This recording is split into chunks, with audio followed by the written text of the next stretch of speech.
Good morning, respected committee members. I am Tatweda, a graduate student from Assumption University in Thailand.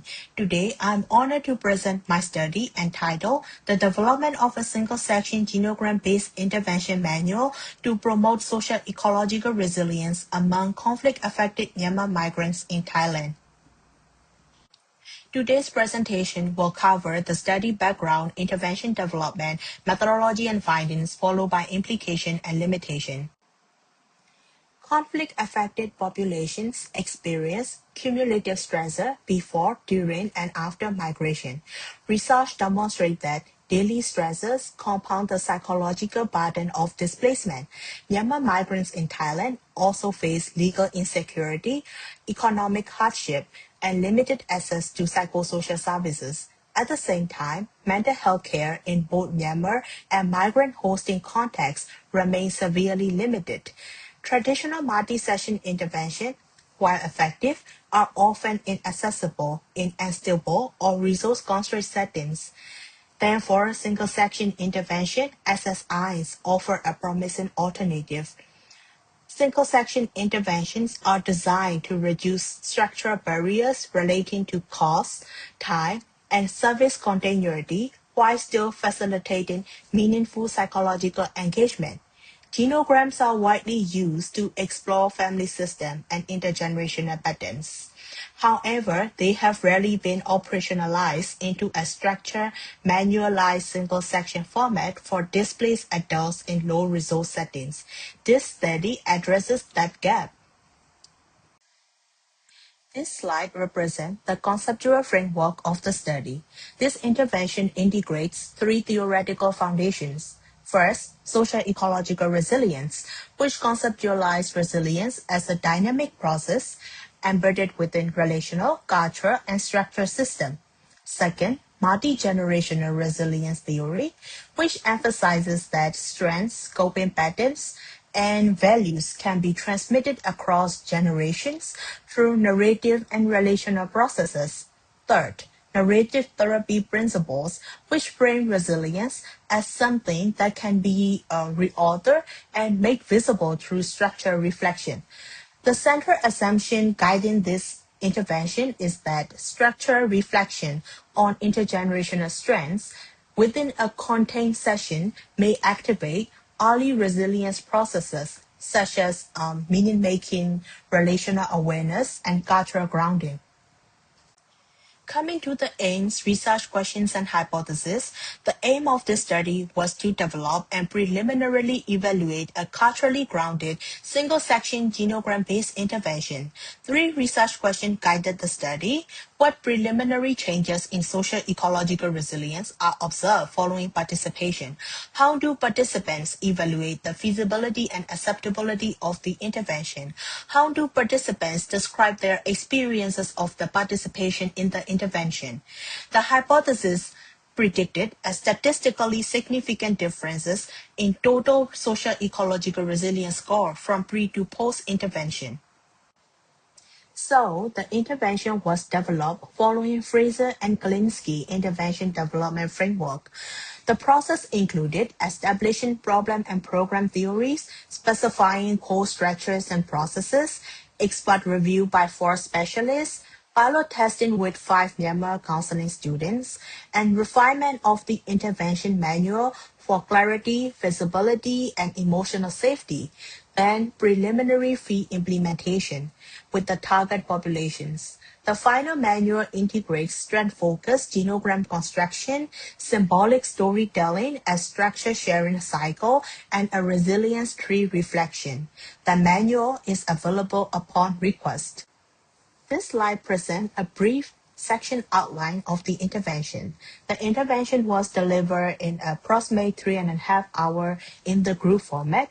The section included establishing psychological safety and ground rules, brief psychoeducation on resilience and genogram, construction of a 3-generation strength-focused genogram using symbolic objects, a facilitated sharing cycle rooted in respectful dialogue, a resilience tree reflection to consolidate their insights. Hence, the core components emphasize strength-based reflection, emotional containment, and cultural flexibility. In terms of research design, this study employed a mixed method exploratory design. In the quantitative phase, single group pretest poster design was employed. For the sample size, a priori power analysis was conducted and it is suggested to have 34 participants. However, due to practical constraint, the final number of participants took part in the study was 33 conflict-affected Myanmar migrants.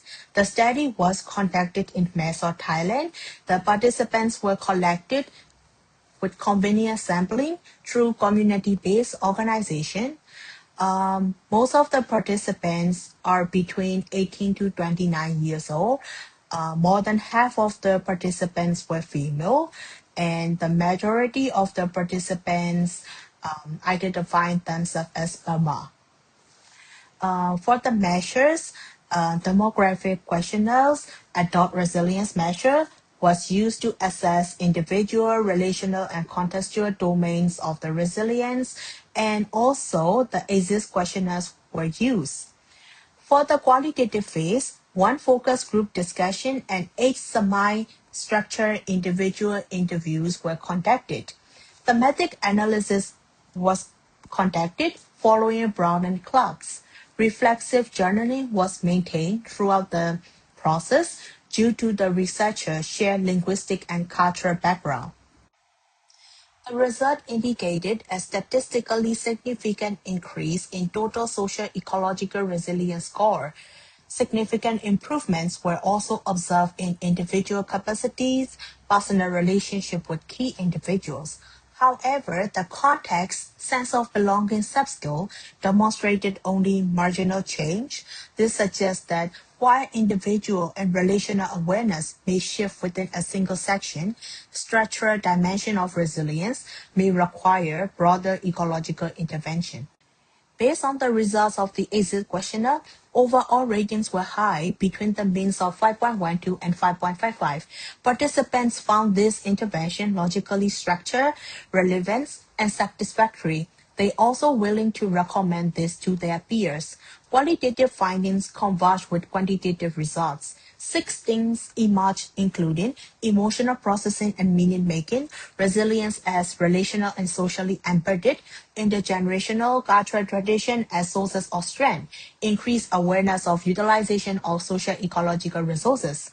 Participants described gaining new insight into inherited strengths and relational support, which had previously been overlooked. Both data strengths suggest early activation of resilience processes through structured reflection. The findings suggest that resilience activation does not necessarily require prolonged intervention to initiate. Structured relational reflection may function as a catalytic entry point in low-resource settings. However, structural domains such as belonging and systemic inclusion appear less responsive to brief formats. This reinforces the ecological boundaries of single-section approaches. Future direction may include pairing such intervention with ongoing community-based pathways or peer support structures. Of course, this study has several limitations. It is single group design without control, small convenience-based sample, immediate post-test without longitudinal follow-up. It is reliant on self-report measure. Therefore, findings should be interpreted as preliminary rather than causal. Nevertheless, the intervention demonstrated feasibility, high acceptability, cultural responsiveness with moderate short-term effect size. These findings support further control and longitudinal research. In conclusion, this study operationalizes genogram practice into a structured, culturally grounded single-section intervention for displaced adults. Preliminary evidence suggests that even with a single section, early resilience processes can be activated at the individual and relational level. With further empirical refinement, such models may serve as a scalable mental health entry points in humanitarian and low-resource contexts. This is the reference sheet for this presentation. The concise intervention manual and the IRB approval for this study are also attached in this presentation as appendices. Thank you very much for your attention.